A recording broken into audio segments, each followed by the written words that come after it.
Bom dia a todos, sejam bem-vindos a mais um ATPC da Diretoria de Ensino. Eu sou o PEC Danilo Caetano, juntamente aqui com o nosso amigo Marcelo. Bom dia a todos e a todas. Bom dia, Danilo. Vamos iniciar mais uma ATPC aqui na área de matemática e componente.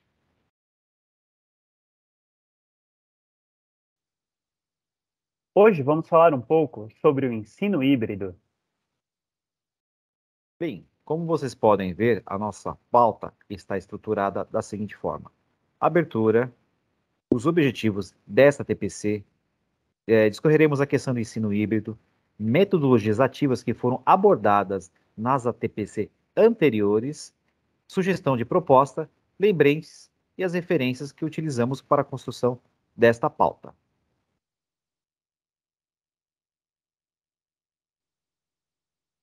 O objetivo dessa ATPC são dois. Primeiro, apresentar a proposta do ensino híbrido e de possível abordagem na primeira feira de matemática nas unidades escolares, tá? E sugerir uma proposta em consonância com uma das modalidades da feira de matemática. Vamos ver agora um vídeo para um acolhimento inicial do nosso ATPC, mostrando a importância de um trabalho em equipe.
Como acabamos de ver, o vídeo, trabalho em equipe é extremamente fundamental.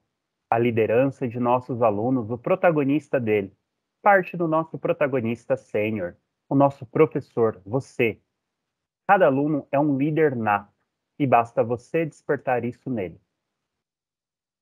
Nós vamos agora tratar um assunto na perspectiva das metodologias ativas, com foco na aprendizagem e ensino híbrido, tá? Lembrando que nós estamos fazendo essa rotação das metodologias ativas e sugerindo propostas de atividade dentro do foco da metodologia que nós estamos sugerindo aos professores. Bem, como nós havíamos apresentado no começo desta TPC, que nós vamos falar um pouquinho sobre a questão do ensino híbrido, tá? Que é um momento que nós vamos trazer elementos que vai discorrer dentro de uma perspectiva nas atividades na primeira feira de matemática aqui da diretoria Guarulhos Norte. Bem, o que é o ensino híbrido, tá?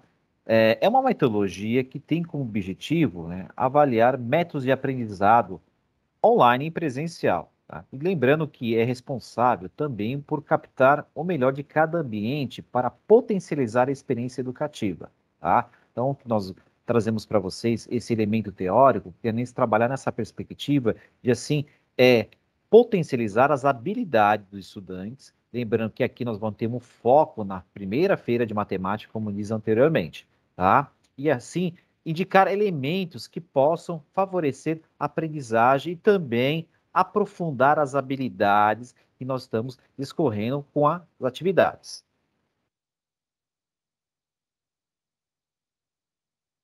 Aí nós temos as vantagens do ensino híbrido, tá?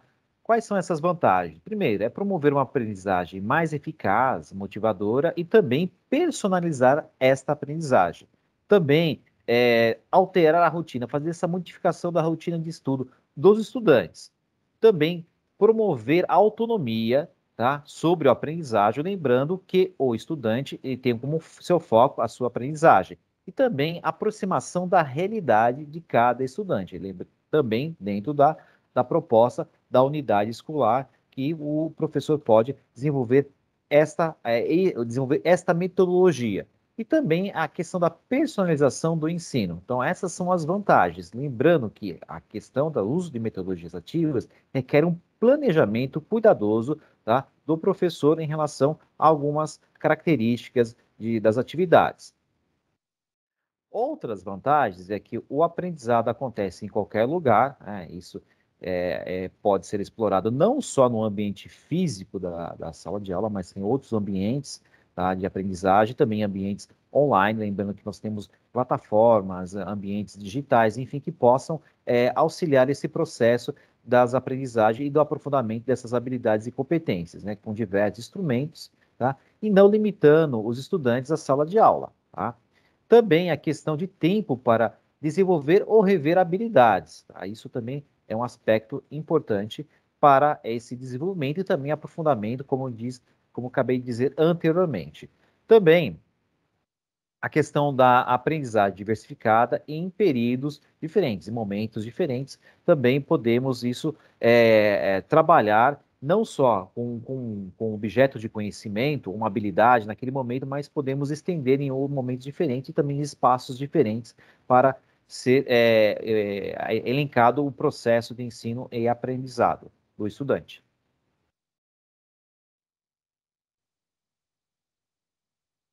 Agora vamos aplicar o ensino híbrido no nosso contexto do dia a dia. Para isso, a gente precisa pensar em dois locais separados, que ao mesmo tempo vai trabalhar junto. Minha sala de aula física, ali juntamente com todos os alunos, e meu espaço online. Quando eu consigo unir esses dois trabalhos, eu possuo ensino híbrido. E como eu utilizo esse ensino híbrido? Aí entra as minhas metodologias ativas, como já foi decorrido em vários ATPCs, como aprendizagem baseada em problemas, gamificação, rotação por estação, aprendizagem entre time e outras metodologias ativas que cada um de vocês, professores, conhece. Então, com a junção desse projeto, juntamente com a minha sala de aula física, eu desenvolvo meu ensino híbrido. Nós vamos agora fazer uma retomada de algumas metodologias ativas, né, que foram abordadas em ATPC da nossa área, que é de matemática, e uma das primeiras que nós discorremos foi a aprendizagem baseada em problemas. Esta metodologia ativa ela foi exibida no dia 17 de março, como vocês podem ver aí, nós temos também um link disponível no nosso canal, tá? E o que é essa aprendizagem baseada em problemas? É uma retomada, né, dessa perspectiva, dessa metodologia, que é um método de ensino, que recomenda a realização de atividades guiadas com o objetivo de preparar o estudante para resolverem questões do mundo real. Tá? É uma metodologia que tem essa característica de trabalhar com atividades que são orientadas para solucionar um determinado problema da perspectiva da realidade do estudante ou da comunidade escolar. Tá? E diante do que acabei de comentar com vocês, vocês vão ver agora na próxima parte da tela, a aprendizagem baseada em problemas, ela tem uma estrutura. Tá? Então, vocês podem ver, vamos fazer esse momento de rotação no sentido anti-horário, a problematização, que é a apresentação do problema, o levantamento desse problema, esse é o primeiro momento. O segundo momento, que é a questão da pesquisa, que é o levantamento de dados, e através desse dado você obter informações. Tá? Terceiro passo é trabalhar a questão do debate em grupos, onde vão debater essas informações para promover uma solução. E a quarta parte, a quarta fase ou etapa, que é a apresentação das discussões, que é a partilha coletiva dessas discussões, desse momento de debate e a entrar num consenso para a resolução desse problema. A outra metodologia que nós também discorremos aqui na TPC da área de matemática foi a sala de aula invertida. Esta metodologia ela foi exibida no dia 31 de março, tá? Conforme os autores aqui destacam, que o nome se dá à metodologia que inverte a lógica de organização da sala de aula. O que quer dizer isso? Que o conteúdo ou objeto de conhecimento é estudado pelos estudantes antes antes da aula presencial. Tá? Antes desse momento do professor fazer essa exposição, então um direcionamento para os estudantes em relação à questão, ao processo da sala de aula invertida. Como nós vamos agora comentar um pouquinho. Daí nós temos a questão dos pilares fundamentais dessa sala de aula invertida, que é a questão da flexibilização, nesse ambiente flexível, tá? Também promove uma cultura de aprendizagem, tá, para os estudantes, lembrando que tem que ser uma ação planejada, tá, por parte do docente, e também a questão da intencionalidade do objeto que está sendo estudado, tá? Momentos de intencionalidade, não só aquele momento do objeto, né, dentro daquela perspectiva, mas outros momentos a gente pode intencionalizar e potencializar esse objeto de conhecimento. E também a questão de ser um educador profissional. Tá? Nessa perspectiva da sala de aula invertida, nós temos esses 4 pilares fundamentais. Outra metodologia que nós também trabalhamos na TPC da área foi a aprendizagem entre times, que tem uma característica de a formação entre pares e equipes. Tá? Isso promove também uma discussão em grupo, soluções em grupo, em pares, em grupos, em conjunto de estudantes. Tá? Envolve atividades como a questão de estudo de caso ou projeto como estímulo ao pensamento crítico, reflexivo, tá, dos nossos estudantes, mediante alguns insights que assim que nós podemos, algumas soluções, algumas problemáticas dentro dessa perspectiva da aprendizagem colaborativa ou aprendizagem entre equipes. Lembrando que esta é a TPC da aprendizagem entre times, ela foi exibida no dia 5 de maio, conforme o link que nós estamos aí disponibilizando para vocês. E nessa ideia da aprendizagem entre times, nós temos algumas etapas também, que a primeira etapa é a preparação individual, né, do sujeito, ou seja, dos estudantes. A segunda etapa é o teste de preparo também, tá? Nós temos uma preparação, depois tem um teste de preparo, depois tem um teste coletivo, tá? Após o teste coletivo, tem o momento do feedback, tá, do professor, que é o esclarecimento de dúvidas, depois o envolvimento de uma atividade prática para promover uma determinada solução, tá, de um problema que foi levantado na discussão entre o grupo ou entre os pares. Outra metodologia que nós também trabalhamos aqui foi a questão da gamificação, tá? Que entende a gamificação como a utilização dos elementos do jogo, e a questão de desafios no ambiente de aprendizagem para promover o engajamento dos nossos estudantes. Lembrando que esta TPC ela foi exibida no dia 2 de junho, tá? Conforme vocês estão vendo aqui na tela, e também a disponibilização do link desta TPC. Alguns aspectos da gamificação que nós apontamos na TPC da área de matemática, questão dos desafios, questão também de promover o engajamento, que é o ranking de desempenho entre os estudantes, com uma competição saudável, a questão do storytelling, tá? Que é a parte do momento, do enredo, da narrativa da história do jogo, a pontuação e, na perspectiva já de um momento de recompensa em relação à gamificação no processo de ensino e aprendizagem. Agora vamos para uma parte mais prática. Uma sugestão de uma proposta para a primeira feira de matemática. Lembrando aqui que é um modelo, uma atividade onde a gente vai inserir o que a gente acabou de ver. Para o nosso projeto, selecionamos uma turma da segunda série. A habilidade em defasagem, de acordo com o mapa de habilidades do SARESP, ou seja, meu mapa de habilidades do SARESP só tenho do 9º ano e da terceira série. Por aproximação, eu pego uma habilidade da terceira série. Selecionei a habilidade lá do campo de priorizar. H01, expressar matematicamente padrões de regularidade em sequências numéricas ou de imagem. Vou no meu currículo paulista e encontro uma habilidade equivalente, como podemos ver a seguir. Como se trata de uma turma da segunda série do ensino médio, existe a habilidade da FGB e a habilidade de eixo estruturante. Então, eu me baseio no mapa de habilidades do SARESP. Quando eu selecionei essa habilidade, eu vou selecionar as minhas duas habilidades, uma da FGB, uma do eixo estruturante. E a linha é investigação científica e processo criativo. Como apontado aqui, as duas habilidades referentes ao eixo estruturante, que é levantar e testar hipóteses, reconhecer produto ou processos criativos. São as habilidades que vamos abordar. Vamos para o desenvolvimento da minha proposta. Meu tema proposto em consonância com a minha habilidade, programação e matemática. Pensando na modalidade da minha feira, matemática aplicada e inter-relação com outro componente curricular. Qual é o meu objetivo? Criar um fluxograma de um jogo com base nos princípios do pensamento computacional. Qual material de apoio que você, docente, tem? O mapa, o material de apoio ao planejamento e prática, de aprofundamento. Qual unidade curricular? A 2. Jogos, da estratégia à criação.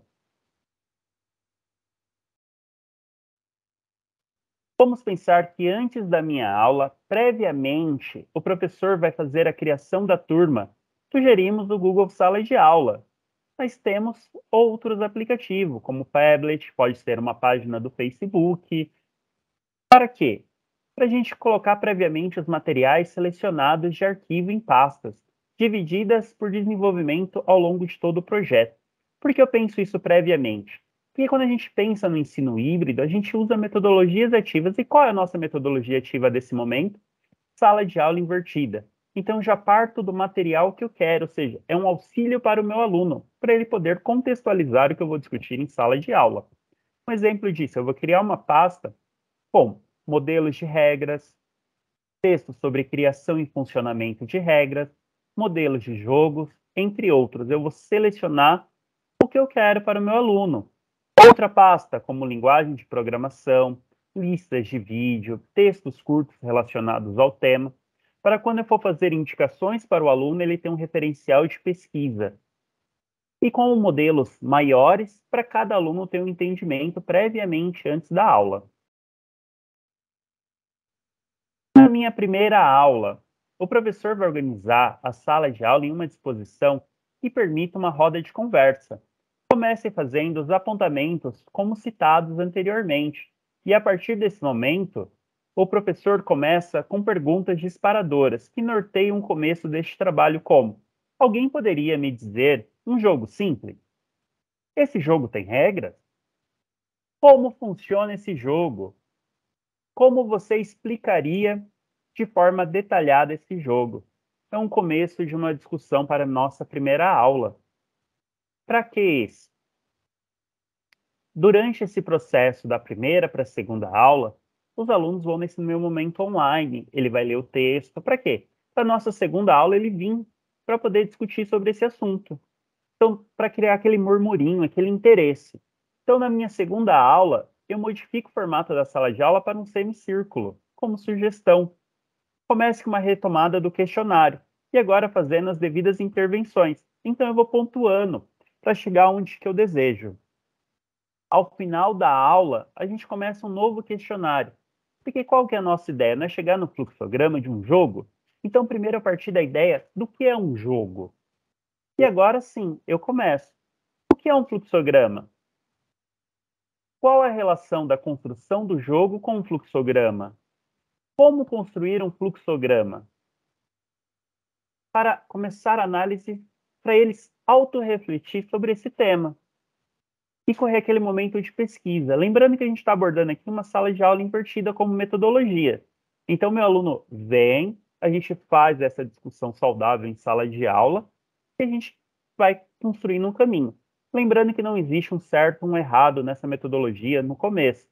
Para isso, a nossa função de professor, para ir mediando o conflito, mediando a informação, fazer ele chegar no conhecimento desejado. Novamente, informe que os materiais estão no local combinado. Isso gira novas pesquisas. Então, além daquilo que você, professor, ofertou, potencialize esse estudo. Agora, na nossa terceira aula, divida a sala em grupos e peça que conversem entre eles. Qual o nosso motivo dessa nossa conversa? É relembrar o questionário da aula anterior e elaborar um único trabalho com uma conclusão que o grupo alcançou. Então, não é o que cada aluno, e sim é o momento onde que eles vão interagir entre eles para uma construção de uma resposta de cada questão. em um trabalho único. E após esse trabalho, a gente vai arquivar ele aonde tudo começou. Lá no nosso Google Sala de Aula, a gente sobe o arquivo para o Facebook ou para um Drive em comum. O que a gente começou fazendo lá, a gente vai acompanhando. Qual o intuito disso? Dos outros alunos poderem também dar uma olhada no que cada grupo pensou, no que cada grupo discorreu. Para que isso? Para que na próxima aula a gente socialize as respostas com nossa mediação como professor, ou seja, cada grupo vai expor e cada grupo previamente já sabe do que cada um vai falar. Para quê? Para que toda a sala entre num conceito, ou seja, não vai ser eu, professor, que vou ensinar o que é um fluxograma. Eles, por meio de pesquisa, por meio de discussão, vão chegar num termo. E esse termo a gente vai mediando. Na nossa quinta aula, o professor apresenta modelos de aspectos de um fluxograma, conforme exemplo do mapa, que vamos ver a seguir. Qual o nosso objetivo? Que no final da aula, a gente solicite uma pesquisa sobre. Vamos para a imagem primeiro? Qual a nossa ideia de apresentar uma proposta? É a gente dar um ponto de partida para o nosso fluxograma. Claro que você, professor, pode orientar eles numa construção dos próprios símbolos. Mas quando você parte de uma sugestão, você facilita para o aluno o entendimento. Até porque muitos ainda vão ficar um pouco na dúvida sobre a construção do fluxograma. Você pontua passo a passo o que cada símbolo significa. Após essa discussão com os símbolos e o referencial dos símbolos, no final da aula a gente faz perguntas disparadoras, como: o que é linguagem de programação? Diferenciar algoritmo e linguagem de programação. Qual a diferença entre eles? Para quê? Para instigar o aluno a uma nova pesquisa, para a nossa discussão da próxima aula. Chegamos à nossa sexta aula. Retorne à sala em grupos, de preferência os mesmos grupos das aulas anteriores, e peça para eles criarem uma relação entre a pesquisa feita e a construção de um fluxograma de um jogo. Dê um tempo para discutir, de 15 a 20 minutos. Discutir o quê? As perguntas disparadoras da última aula. Após esse tempo, a gente vai retornar ao tema da primeira aula para poder fazer um fechamento desse primeiro momento. Qual que era o nosso tema da primeira aula? O que é um jogo? Um jogo simples e aquela discussão, para que eles possam pensar cada um em um jogo. E aí, professor, você vem com o exemplo de um jogo simples. Qual jogo simples? Ímpar ou par. E solicite que eles descrevam como é um jogo. Apresente o fluxograma do mapa. No nosso próprio mapa da segunda série, tem um modelo. Explique passo a passo, tomada de decisões conforme a imagem a seguir. No mapa de matemática conectada, na unidade curricular 2, o que eu possuo? Eu possuo um fluxograma pronto do jogo par ou ímpar. Ou seja, você pode representá-lo na lousa, pode utilizar meios digitais, para que cada aluno tenha o processo de cada tomada de decisão. Ou seja, vamos começar o pensamento. O jogador A escolhe par ou ímpar. Então, qual é a tomada de decisão desse meu jogador? O jogador escolhe, então eu vou para o meu sim. Então, o jogador A ganha se a soma dos valores for par. E se eu escolher ímpar? Eu vou para o não. Então, o jogador ganha se os valores da soma dos valores forem ímpar. Cada um eu tenho um percurso. Lembrando que no jogo de par ou ímpar, eu coloco valores de 0 a 5. E vou decorrendo passo a passo. Ou seja, eu vou registrar o meu jogador A, vou registrar o meu D, vou fazer o cálculo de A mais B, vou fazer esse cálculo dividido por 2, porque essa divisão por 2 me garante se a soma do meu resultado for 0. Se sim, ele é par. Se não, ele é ímpar. Então aí eu venho, se o jogador escolheu par. Sim, ele venceu. Não, ele perdeu. Então a ideia do meu fluxograma da construção, esse é um jogo que você, professor, vai apresentar para ele. Minha sétima e oitava aula, solicite que eles voltem para os grupos, para a construção de um fluxograma de um jogo da escolha dos alunos. Essa vai ser a ligação daquela nossa primeira aula, com várias vezes retomadas do que era um jogo, para que eles partam dos próprios jogos, de jogos simples. Vai mediando para poder ter jogos menos complicados para essa construção do fluxograma. E dê sugestões como cartazes ou de maneira digital, utilizando o tablet. Na nossa nona aula, apresentação e explicação do fluxograma. Ou seja, os alunos selecionaram e os alunos vão apresentar para os demais. Por que está em 10 aulas? Porque quando a gente ouve a apresentação da feira, a gente citou o planejamento de 10 aulas, mas você, professor, pode criar conforme você sinta a sua necessidade. E qual é essa nossa 10ª aula? Afinal, eles já apresentaram o fluxograma. A gente vai um pouquinho mais além para dar uma instigada nesses nossos alunos. Como apresentar, por exemplo, o Scratch, que é uma plataforma educacional que possui uma linguagem de programação simples.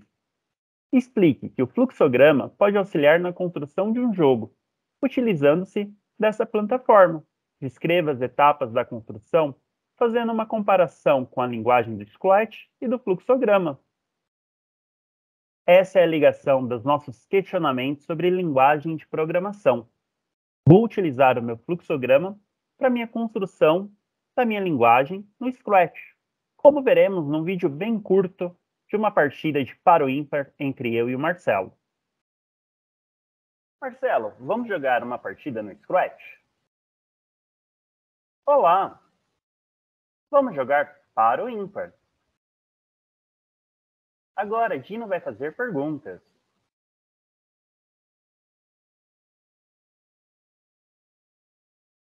Par ou ímpar? Ímpar. Fala o número. 3. 3 com 2, 5. Ímpar. Parabéns, Marcelo. Você ganhou. Então, Danilo, você poderia comentar um pouco sobre essa questão da construção do jogo utilizando o fluxograma por meio de uma linguagem de programação? Podemos sim, Marcelo. Vamos pensar agora com base no fluxograma que foi apresentado. Vamos ver o interior disso. Primeiro, começando com o meu narrador. Se vocês repararem, existe um ponto de partida quando eu clico na bandeirinha como foi citado. É o comando, então a partir desse momento ele vai ter diga olá por 2 segundos, diga vamos jogar para o ímpar por mais 4 segundos. Agora, Dino vai fazer perguntas, então é um passo por passo. E essa mudança de cenário, ela me troca, é o comando de trocar o personagem. A partir desse momento, quando eu tenho troca de cenário, eu começo o comando do Dino. Repita 10 vezes. Qual é 10 vezes? É o momento do passo. Dino vai falar, vai esperar. A pergunta. Note que essa pergunta está de cor diferente, porque dependendo do número do Marcelo, vai alterar a resposta. A resposta que o Marcelo falou, a gente coloca aqui nesse quadrinho azul. O item 1 é um item aleatório que o gato fala, como veremos daqui a pouco. Com o resultado da soma dos dois e dividido por 2, a gente obtém par ou ímpar. E qual é o comando do gato? Que acontece simultaneamente ao Dino. Se vocês repararem, o tempo é maior de movimentação. Então, ele vai esperar os 8 segundos e vai mencionar o número aleatório de 1 a 5 para garantir que o jogo não repita menos processos. E esse item 1 vai ser inserido lá na resposta do Dino. Após isso, Dino vai dizer se é par ou ímpar. Se vocês repararem, o momento dessa construção lembra muito o nosso fluxograma já apresentado. Então é dessa maneira que a gente utiliza o fluxograma. Como acabamos de ver o detalhamento da atividade aqui sugerida nesta TPC, né, nós vamos falar um pouquinho dos objetos de conhecimento na perspectiva das noções básicas de matemática computacional. Como vocês podem ver, essas noções e a questão das soluções numéricas, são soluções que podemos encontrar diante dessa construção, e também do jogo, no momento da jogada. o uso de um algoritmo, isso enfatizado muito na fala do Danilo, representações matemáticas, nesse caso, uma representação por meio de um fluxograma, tá? Há também essa construção desse fluxograma por sequências, tá? E também essa sequência tem uma estrutura que são os laços de repetição, tá? E com as suas respectivas variáveis, tá? Que são condicionadas por comandos, tá? Que vocês podem ver aí que são os elementos principais, ou seja, as noções básicas da matemática computacional. 2, 3. E nesse patamar da questão da criação desse jogo por meio de um fluxograma, ou seja, utilizando um fluxograma, nós temos a questão do pensamento computacional, tá? Que é uma premissa importante e abarca 4 pilares, que é a questão da decomposição, né? Reconhecimento de padrão, abstração e algoritmo. Então, esses 4 pilares, eles estão fundamentados que embasam a construção desse jogo utilizando um fluxograma.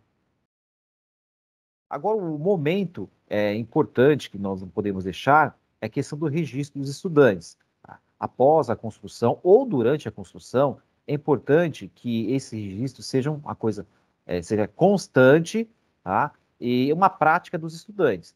Nós destacamos aqui alguns elementos, que é a questão da descrição do objetivo do jogo, tá?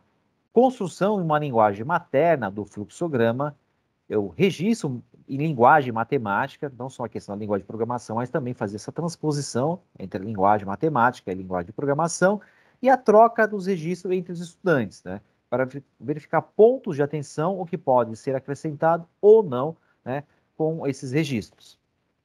Agora, na questão da avaliação, né, nós sugerimos aqui uma indicação que o mapa, da unidade curricular 2, alguns questionamentos como autoavaliação dos estudantes.